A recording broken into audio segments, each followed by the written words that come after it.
Magandang araw po, welcome po sa aking channel, Love9 TV. Patalasasan po, meron po ba kayong mga properties na napapabayaan or non-performing assets?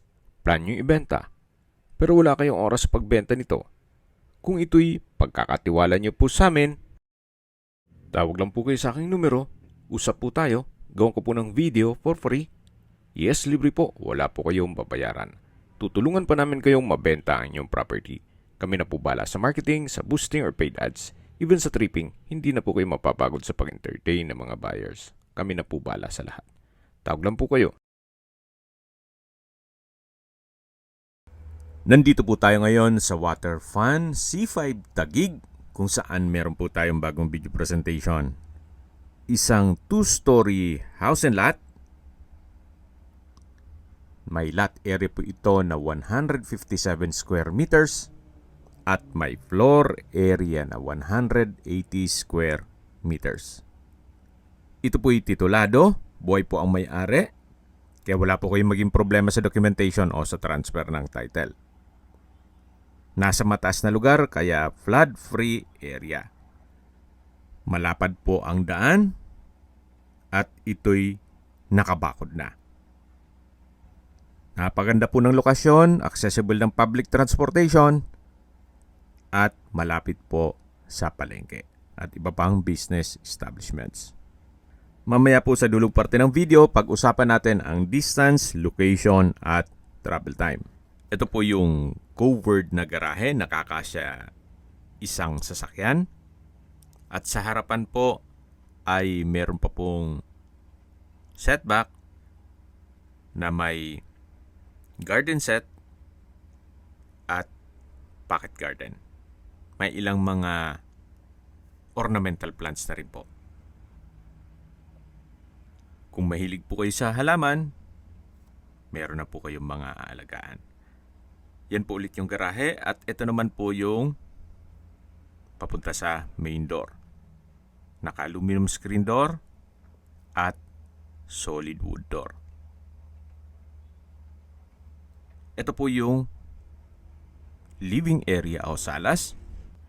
Lahat pong mga kagamitan na makikita nyo ay kasama na po yan sa bentahan. Pero po sa personal na bagay ni owner. May sofa, then display cabinet. Pasensya na po kung medyo makalat at biglaan po itong video shoot.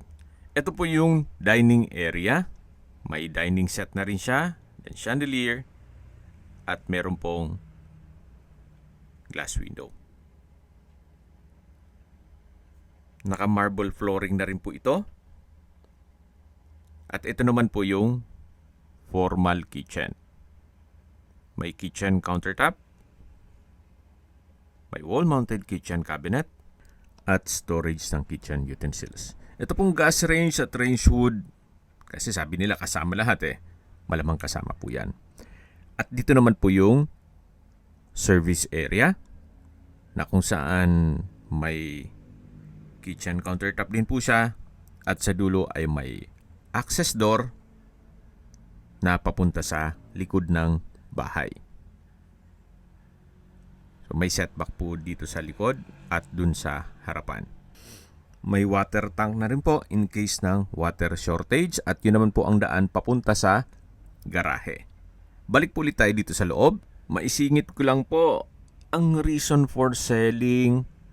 Bale, 2 na lang po silang nakatira dito, puro senior citizen, kaya masyadong malaki na ito para sa kanila. Ibebenta na lang po nila ito at alam ko meron silang bahay sa Cavite na sakto lang para sa kanila.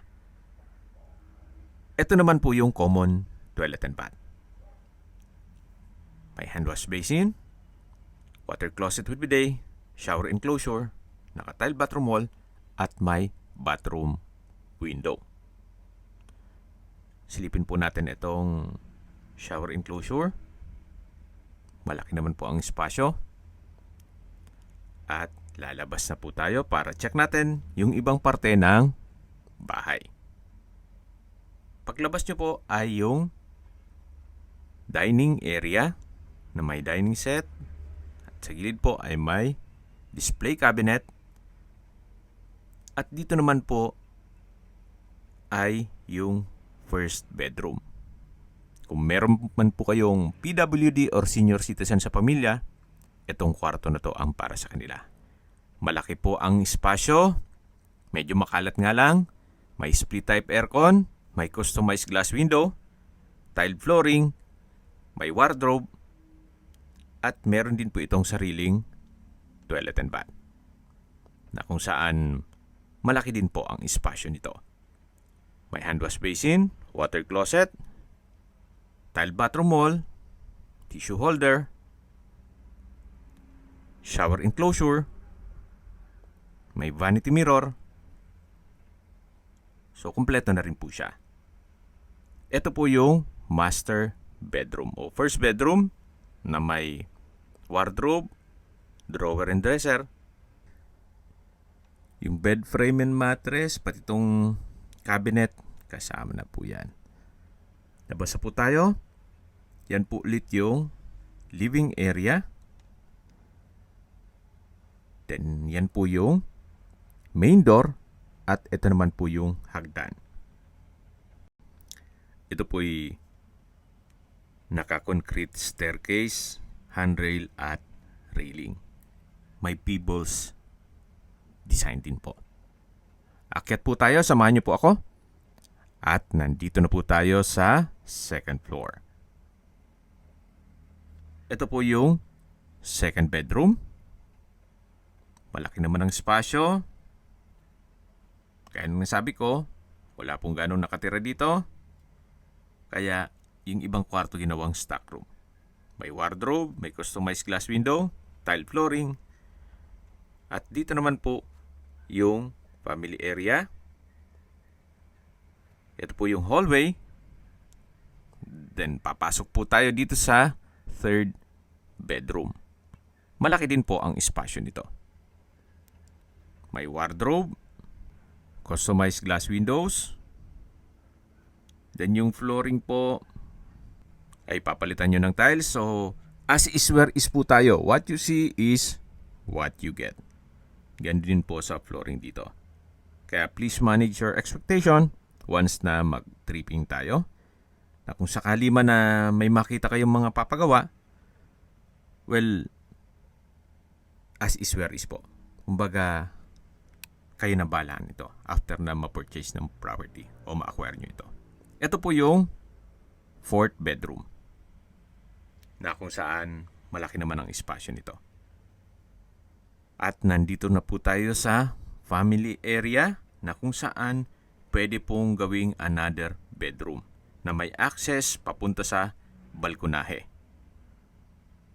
May security grill at yan po ang inyong mga magiging kapitbahay. Sa distance, location at travel time portion na po tayo. Mula po sa C5 water fan, walking distance lang po ito, pwedeng tricycle. So, depende po sa inyo kung gusto nyo mag-exercise. Ilang minutes walk lang po yan. At mula naman po sa Heritage Park, ang distance is 1.4 kilometers at ang travel time is 7 minutes. Mula naman po sa airport, ang distance is 7.9 kilometers at ang travel time is 24 minutes. Mula naman po sa Ayala, Arca South, ang distance is 3.1 kilometers at ang travel time is 14 minutes. Mula naman po sa SM Aura, ang distance is 6 kilometers at ang travel time is 25 minutes. Mula naman po sa Bonifacio Global City o BGC, ang distance is 6.4 kilometers at ang travel time is 27 minutes. Mula naman po sa Ayala Avenue, Makati, ang distance is 9.4 kilometers at ang travel time is 28 minutes. Napakaganda po ng lokasyon. Well, dun po sa mga maselan, it's an old house, given na. Pero kung may saktong budget lang po kayo at gusto nyong malaking property gaya nitong 2-story house na may 4 bedrooms na accessible po sa lahat, you might consider this property. Binebenta po ito ni owner sa halagang 12 million pesos. Opo, murang-mura na po ito. Kung bibili ka lang naman ng condominium na worth 8 to 10 million, siguro po mag-adjust na lang kayo dito sa property na to sa inyong budget. At kung sobrang sela naman po, meron po tayong ibang property na wala na kayong ipapagawa. Yun nga lang, medyo may lasa na ang presyo. Pwede rin po itong maging income generating. Paupahan nyo kada kwarto. Sa dami po ng mga nangungupahan dito sa area, gawa ng malapit po sa lahat. Well, yan naman po ay opinion ko lang naman. Depende pa rin yan sa inyong assessment dito sa property. Kung may mga katanungan po kayo, tawag lang po kayo sa aking numero. At sa mga kababayan naman natin nasa ibang bansa, meron po akong WhatsApp, Viber, Telegram at Signal. Same number lang po, 0917-316-3399. Sa mga nagtatanong naman po ng aming Facebook, meron po aming Facebook page na Nov9TV at Facebook Real Video. Meron din pong TikTok at Instagram. May ibang YouTube channel po kami, the Nov9TV channel, Nov9TV Listings, Nov9TV On The Spot, Nov9TV Updates, at Nov9TV House Rental. Sana po naibigyan nyo ang video presentation. Paki-like and subscribe na lang po sa aking channel para ma-update din po kayo sa aking future listings. Kung sakali po hanap nyo yung mas malaking sukat ng lupa, meron din po kami ibang listings na pwede nyong pagpilian. Huwag po kayong mag-atubiling tumawag sa amin. Then, let us know your budget para malaman namin kung anong property pwede naming ilog sa inyo. Sa lahat pong viewers, subscriber at nagtiwala po sa amin, salamat po sa suporta. Ingat po kayo lagi at yung pamilya. Maraming salamat po.